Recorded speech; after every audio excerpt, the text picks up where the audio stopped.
Kisah ini terjadi pada hari Senin 12 Rabiul Awal tahun 11 Hijriah waktu duha.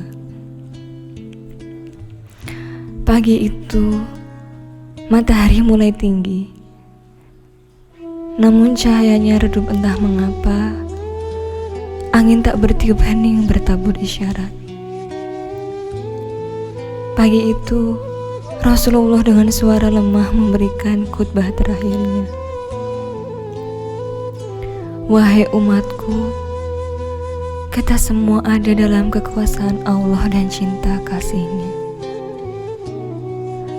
Maka taati dan bertakwalah kepadanya. Kuwariskan dua perkara pada kalian, yakni Al-Quran dan Sunnahku. Barang siapa yang mencintai Sunnahku, berarti engkau mencintaiku, dan kelak orang-orang yang mencintaiku akan masuk surga bersama-sama denganku. Khutbah singkat itu diakhiri dengan pandangan mata Rasulullah yang tenang dan menatap sahabat-sahabatnya satu persatu. Abu Bakar menatap mata itu dengan berkaca-kaca. Umar dadanya naik turun menahan tangisnya. Utsman menghela nafas panjang, dan Ali pun menundukkan kepalanya dalam-dalam. Isyarat itu telah datang. Sudah tiba saatnya Rasulullah akan meninggalkan kita semua. Keluh hati semua sahabat kala itu. Manusia tercinta itu hampir selesai melaksanakan tugasnya di dunia. Tanda-tanda itu semakin kuat ketika Ali dan Fadl dengan cergas menangkap Rasulullah yang kondisinya semakin lemah dan goyah ketika turun dari mimbar. Di saat itu, kalau saja mampu seluruh sahabat yang hadir di sana, pasti akan menahan detik-detik berlalu. Matahari semakin tinggi, tetapi rumah Rasulullah masih tertutup. Sedang di dalamnya Rasulullah sedang terbaring lemah, dengan keningnya yang berkeringat dan membasahi pelepah kurma yang menjadi alas tidurnya. Tiba-tiba dari luar terdengar orang berseru mengucapkan salam. "Bolehkah saya masuk?" tanyanya. Tetapi Fatimah tidak mengizinkan masuk. "Maaf, ayahku sedang demam," kata Fatimah sambil membalikkan badan dan menutup pintu.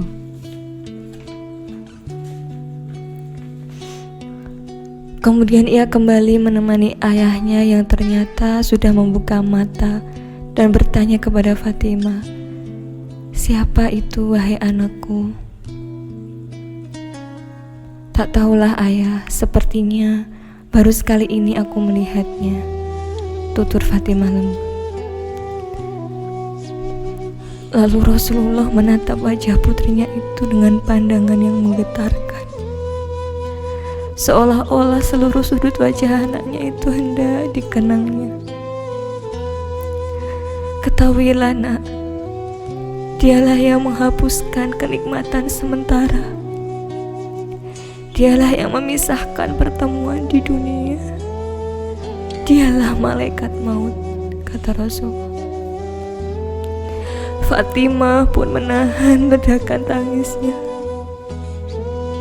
Malaikat maut telah datang menghampiri Rasulullah, dan Rasulullah pun menanyakannya, kenapa Jibril tidak menyertainya.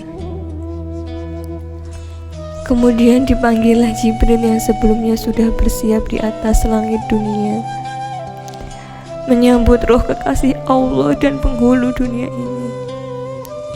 "Wahai Jibril, jelaskan apa hakku di hadapan Allah?" tanya Rasulullah dengan suara yang amat lemah. Pintu-pintu langit telah terbuka. Para malaikat telah menanti ruhmu. Semua surga telah terbuka lebar menanti kedatanganmu, kata Jibril. Tetapi semua penjelasan Jibril itu tidak membuat Rasulullah lega. Matanya masih penuh kecemasan dan tanda tanya. Engkau tidak senang mendengar kabar ini? Tanya Jibril lagi. Kabarkan kepadaku, bagaimana nasib umatku kelak? Tanya Rasulullah. Jangan khawatir wahai Rasulullah. Aku pernah mendengar Allah berfirman kepadaku, Kuharamkan surga bagi siapa saja kecuali umat Muhammad telah berada di dalamnya, kata Jibril meyakinkan. Detik-detik wafatnya Rasulullah semakin dekat. Saatnya Israil melaksanakan tugasnya. Perlahan-lahan ruh Rasulullah ditarik. Nampak seluruh tubuh Rasulullah bersimpah peluh. Urat-urat lehernya menegak. Jibril, betapa sakit sakaratul maut ini. Perlahan desiran suara Rasulullah mengadu. Fatimah hanya mampu memejamkan matanya. Sementara Ali yang ada di sampingnya menunduk semakin dalam dan Jibril pun memalingkan muka. Jijikkah engkau melihatku hingga kau palingkan wajahmu? Kata Rasulullah pada malaikat pengantar wahyu itu. Siapa yang sanggup melihat kekasih Allah direnggut ajal? Kata Jibril.